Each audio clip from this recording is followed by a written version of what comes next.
Oh, man, come on. Let's go. Thank you, Chris. So good. Yeah, Jake, for real, my voice, it's a good thing I can whistle with my hands because I don't think I can shout much more. But in my spirit, I'm just like shouting because God is doing something so amazing in his church. Come on, aren't you so glad? He didn't just do it on Thursday night or Friday night or Saturday night, but he's doing it right now at the 10:30 service. Come on. If you're watching us from South Hill, we're so excited to have you with us this morning. God is just moving here, and I can just feel the energy from y'all up on this stage. I mean, it's so good to have Emmy here and our worship community. And even, guys, did y'all introduce Bobby? Because Bobby's back, too, from Florida. Come on, it's a good day. There he is. Come on. Have you all heard about Roger telling stories of the 9-year-old who was on the drum kit back there sitting on like phone books? That was our Bobby Walker. He's amazing. Well, I'm pumped to be here today. I'm a little out of breath.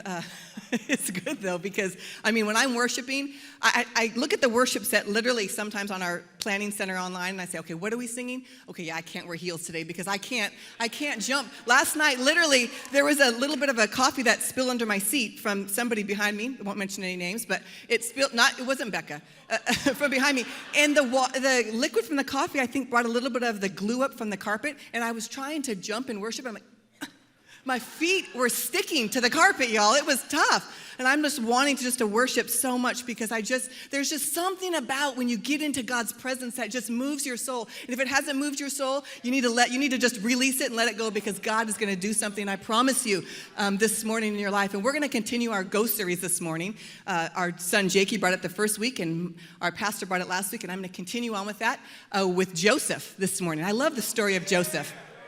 Come on, Joseph, he was a man that God used even in the midst of his trials, right? Oh, I just need to take a deep breath. Forgive me. Well, I'm going to be talking about living the dream this morning. Do you know that living the dream means that you're content with life and you're proud of where life has brought you? How many is living the dream today? Come on, right now, we're living the dream because we're in God's presence this morning. South Hill, you're living the dream. Have you ever asked your kids, right, what do you want to be when you grow up? Or has anybody ever asked you, what do you want to be when you grow up? I remember my mom, she would ask me, or my dad would ask me, what do you want to be when you grow up? And I remember thinking, well, I grew up golfing, so I thought, well, I want to be a professional golfer. I'm like, I'm going to do it. I'm going to live on the golf course. My parents, when I was young, some of you may know the story, some of you may not, forgive me if you do, would drop me off at the golf course at 8 a.m. every morning, every weekday morning, we'd be at the golf course. Pick me up at 6 p.m. to 8 p.m. at night. I'd be there all day long. I'd play in the morning. I'd get lunch. My parents would meet me in the afternoon. We'd play again in the afternoon. And it was an all-day event every day. But let me just tell you, Wednesday night and Sunday morning, we were in the house every week. We drove 45 minutes to church. How many have driven 45 minutes or so to church? Come on. Awesome. It's worth the drive. It's worth the drive. And I remember my mom told me, she said, I got saved when I was in high school, and she said, I feel like God said you're going to marry a pastor. And I just thought to myself, I don't know what that means, but okay, whatever. 15-year-old, I'm like, okay, I'm going to marry a pastor. I'm not even thinking about that right now. But I was going to go to play golf. I got offered a scholarship to go play golf in the University of Hawaii.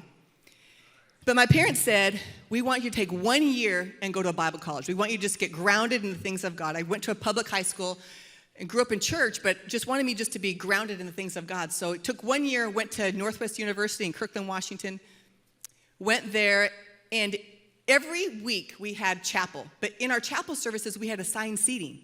So I would get into chapel on Wednesday morning, and I'd go to my seat, and I remember having to get to my seat, and there would be, people sitting there talking, like y'all do when announcements are going on and stuff.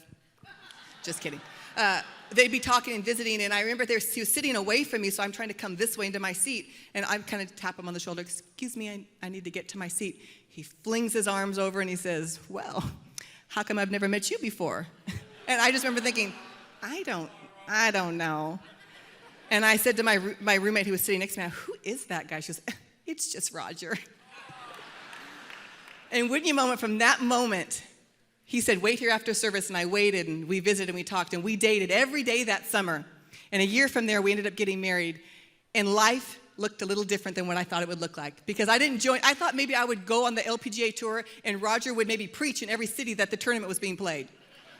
It wasn't like that. It wasn't like that.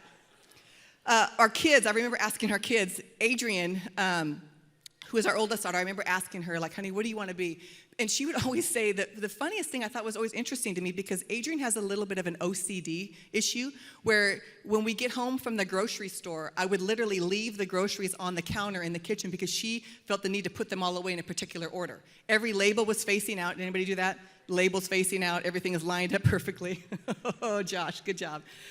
And she wanted to be a grocery bagger because she puts everything in the bag just in a specific order. I said, okay, that's living the dream. Then I asked my daughter, Brittany, well, honey, what do you want to be when you grow up? Well, mind you, Brittany, this girl, she's our Bonney Lake campus pastor, and I just love her. One day we were going to the dump, and you know when you go to the dump and you have everything in the back of your pickup truck, and you just kind of take a broom and you shove it all onto the ground? It's kind of like that, and then it's in a pile, and a little tractor comes and picks it up and dumps it in a big trailer or something. Well, Brittany was out there throwing things out, dumping it on the floor, and she discovers on the ground a $20 bill. She thought, Mom, when I grow up, I want to work at the dump. True story. She said that. She wanted to work at the dump. Now, Jake, our baby, he wanted to be a chiropractor. We always felt like God was going to speak to him and he was going to be in the ministry, but no, Jake says, no, I feel like I'm going to be a chiropractor. I'm going to minister to people when they come and see me at the chiropractic's office. So, but even in that, he knew that he wanted to ground himself in the things of God. So he went to Southeastern University. Hello, come on, if you need your degree, we've got it here for you. He went there and he was going to go to chiropractic school there. So he's there, we're on campus. Now Jake was gonna play basketball and receive 50% of his scholarship. So that's helpful as a parent if you're trying to help your kids. Any money is good money. And so he's there the first night before classes. He's laying on a hammock. Now this is Florida, mind you, this isn't Puyallup, but he's in Florida on a hammock. And he calls us and he says, Dad, man, I feel like I'm not supposed to play basketball. We're like, okay. I feel like I'm supposed to be in the ministry. God's called me to be a pastor. We're like, what? This is amazing. This is exciting because this is what we prayed for. This is what we believed God was over his life. But we weren't going to push him into do what we felt like God had called us, but God had to reveal it for himself over Jake's life. And don't you know that even though that scholarship was stripped, how God made a way for him? It was amazing. I mean, God did something miraculous in that moment. It's interesting to think of how it kept changing the dreams that we had for our life, to become more and more aware of the options that are available to us in even the Lord's calling. You see, many of us have options of what God is breathing into our life, and there are options, but we need to trust that God has a specific plan. We all have dreams, but often the reality of life doesn't line up to the picture that we have set in our mind, right? If you're a young person, you're in high school in the house, and you have this dream of what God's doing for you, buckle up and get ready. He's speaking. Your response to any of the trials that life throws at you will reveal what's really inside of you, and it will reveal the depth of your relationship with Jesus. When you step into these narratives, we have choices. We can either follow God's plan, or we can follow our plan and really mess up. Because whenever we follow our own plan and we're not following God's, we're really setting ourselves up for a time of failure. And let me just tell you, I've been in those moments.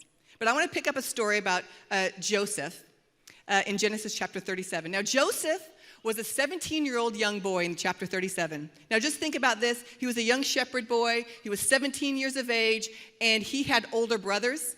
But Joseph was the favorite son of his father, Jacob. Now I messed this up in the last service at Bonney Lake, and I said that Jacob was the favorite son, and Brittany, my daughter, says, see, there it is. I'm like, no. That was a Freudian slip. He's my favorite son married to Ashley. There you go. But Joseph was the favorite son. And don't you know that Joseph received a coat from his father? Now, I try to envision this coat on a 17-year-old boy kind of walking really confidently. And this coat has many colors. And I just kind of imagine it being like a Gucci robe. Because have you ever noticed like they have these designer robes and they're always like massive colors and bedazzled and like all decked out?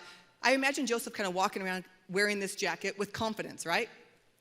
I got this coat. I'm my daddy's favorite.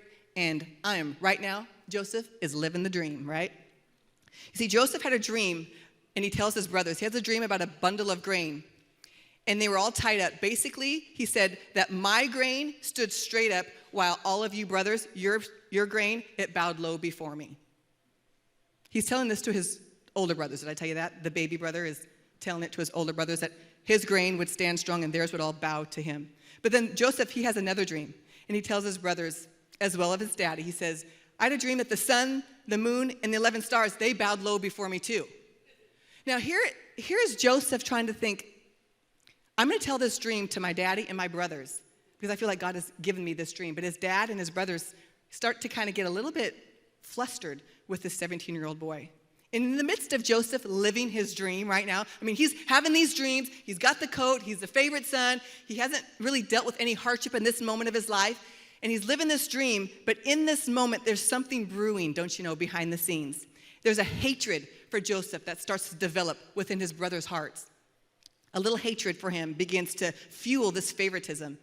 And Joseph becomes a little bit overconfident and a little bit clueless about this growing hatred. And he steps right into a landmine by rubbing this dream about his future in his brother's face. Now, how do you think this went over? I don't think it really went over very well. I can only imagine if this brewing hatred and this frustration that his brothers felt started just kind of just stir within them. Well, this intensified their hatred towards him, and they wanted to kill him.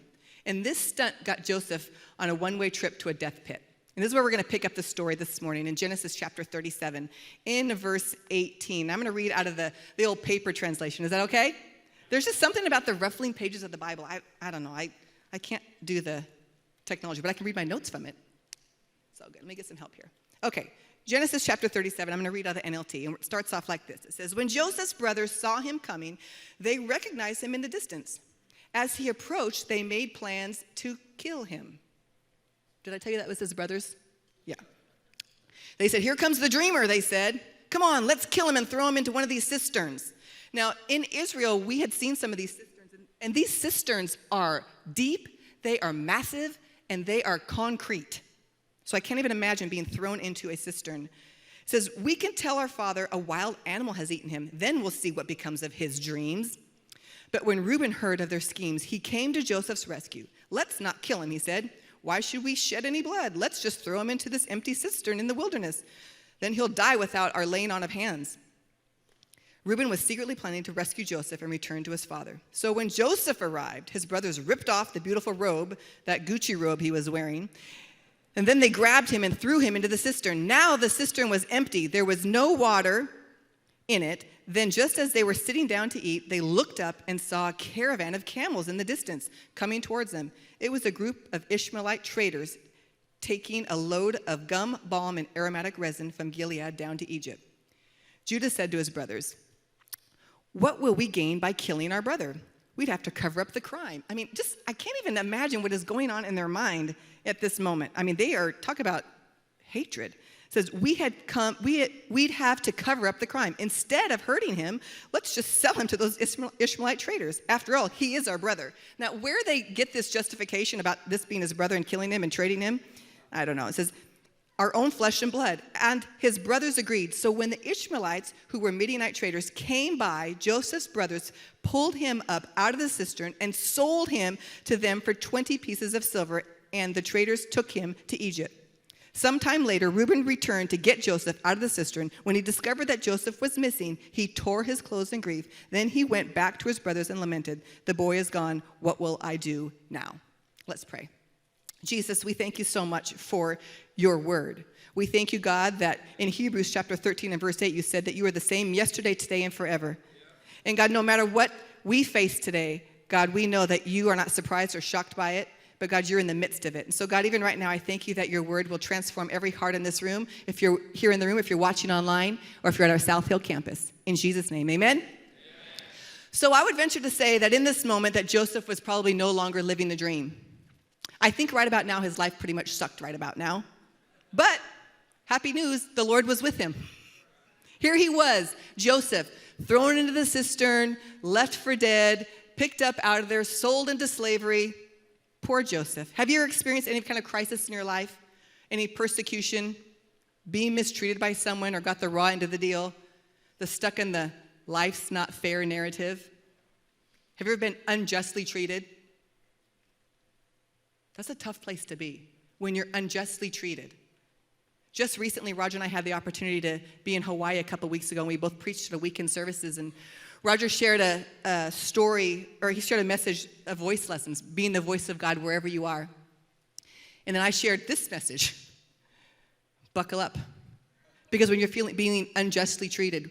We get ready to come home, and we're flying on a flight, and we're sitting in the waiting area, and we have our breakfast because it's an early morning flight, a little Starbucks drink, and we get ready to get on the plane, and they call our gate, and so we luckily get upgraded to first class. Oh boy, row 2. I was super excited about that. Roger was sitting behind me. We go to get on the plane. I give the gal my ticket at the gate. I'm drinking my coffee, and she sends us on the flight. So we get on, and we step across the threshold of the plane, and the flight attendant greets us with "You have your mask on." And it was pretty much just like that. And I thought, he kind of flustered. I was like, looked back, and I said, "Oh, I'm so sorry. I'm drinking my drink. You need to put your mask on." "Oh, okay. But I'm sorry, and I'm kind of getting a little bit like, well, okay, how do I drink my drink with my mask on? I don't have a hole. He said, "You just need to put your mask on." Okay. So I go and sit down, and remember, I'm in row 2.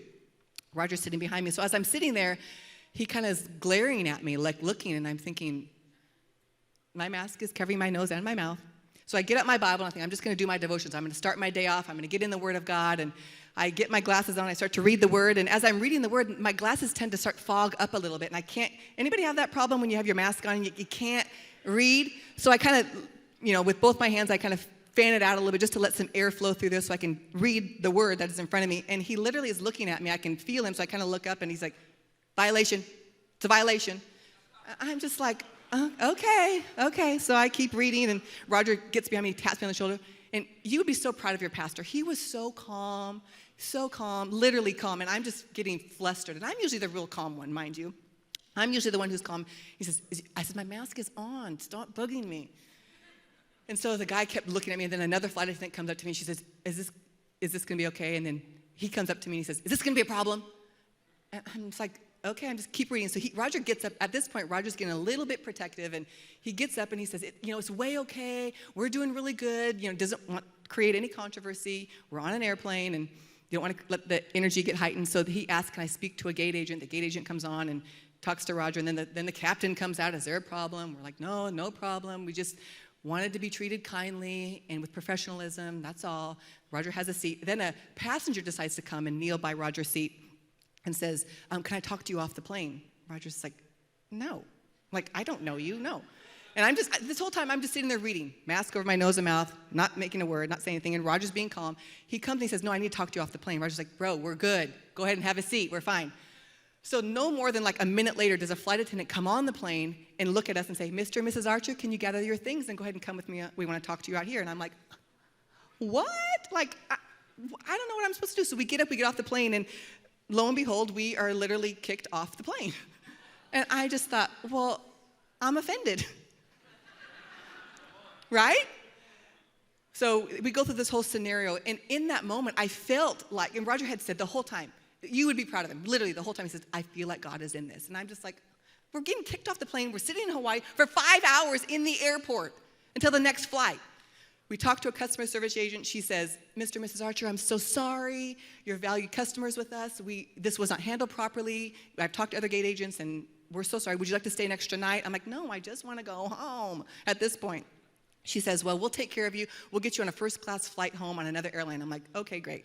That's awesome. I'll take it." So we wait 5 hours. We talk to her for an hour. Literally, we're talking to her, hearing her life story. She had just moved there from California, and she says, we said, "Have you found any community? Have you gotten to meet any people?" She says, "Well, no, I'm working. I live by myself, and I haven't been able to really meet anybody." We said, "Have you found a church?"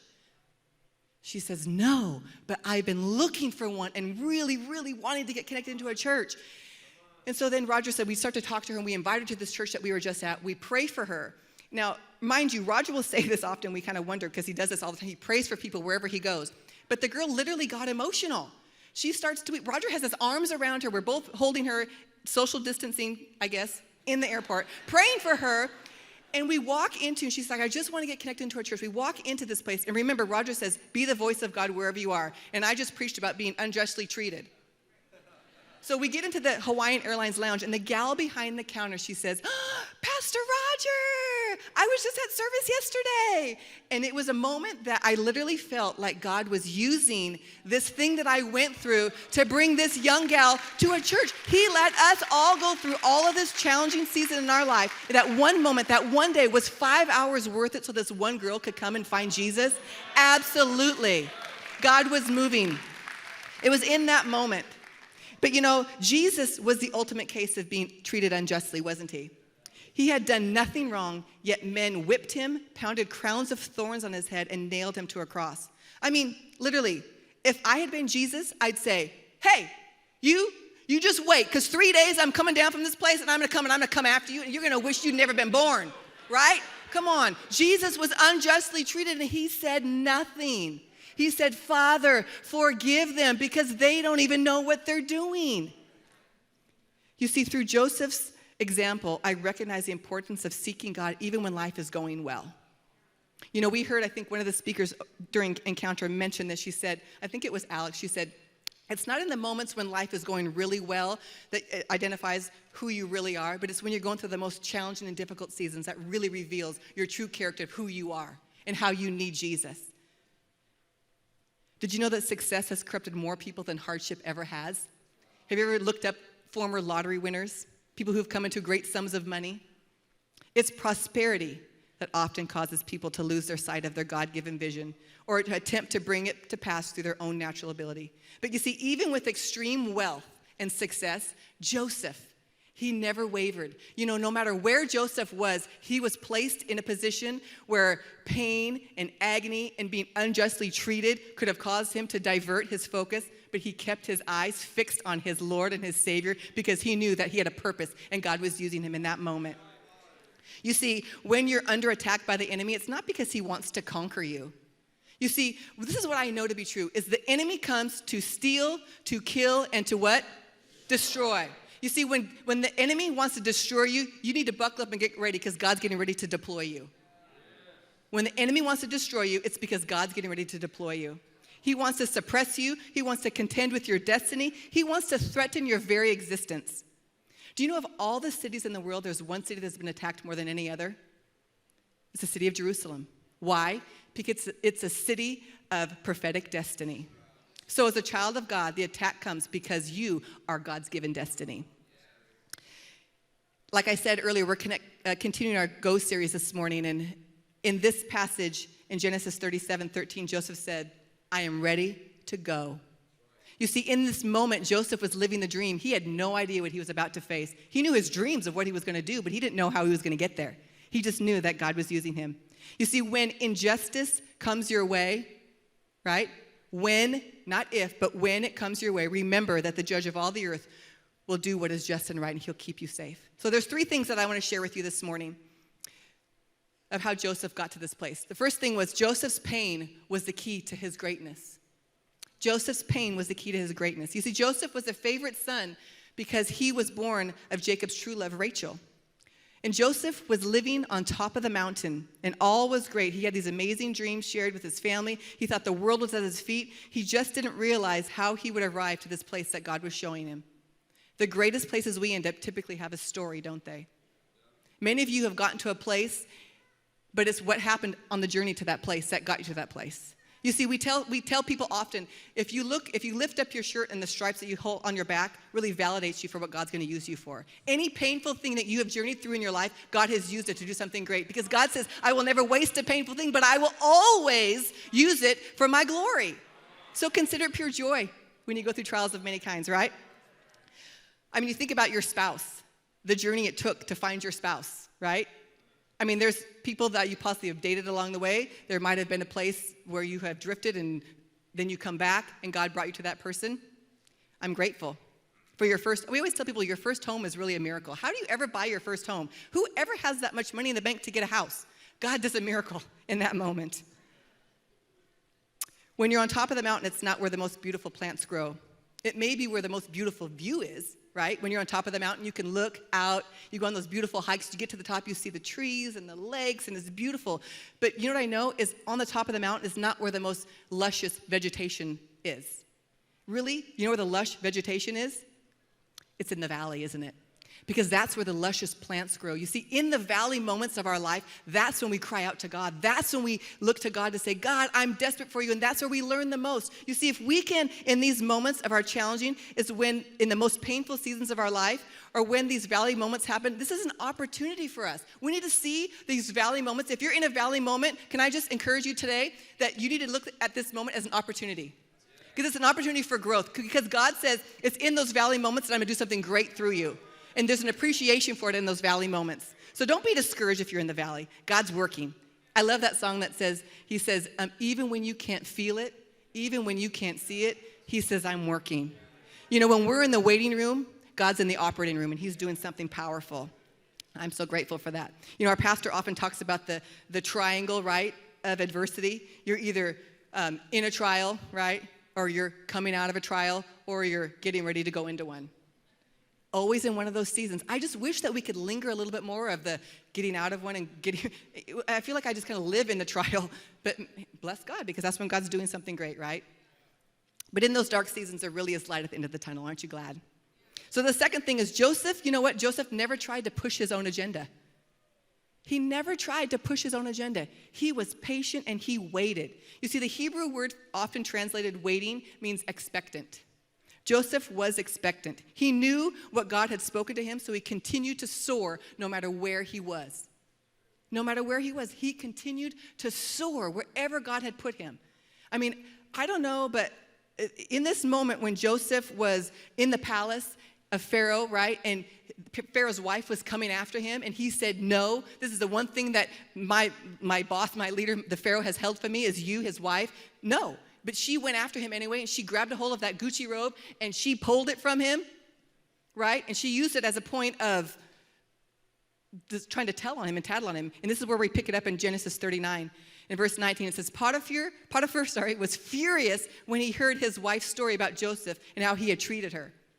So he took Joseph and threw him into the prison where the king's prisoners were held, and there he remained. But, everybody say but, the Lord was with Joseph in the prison and showed him his unfailing love. And the Lord made Joseph a favorite with the prison warden. Come on. Don't you know there's a saying that says, good things come to those who? Right.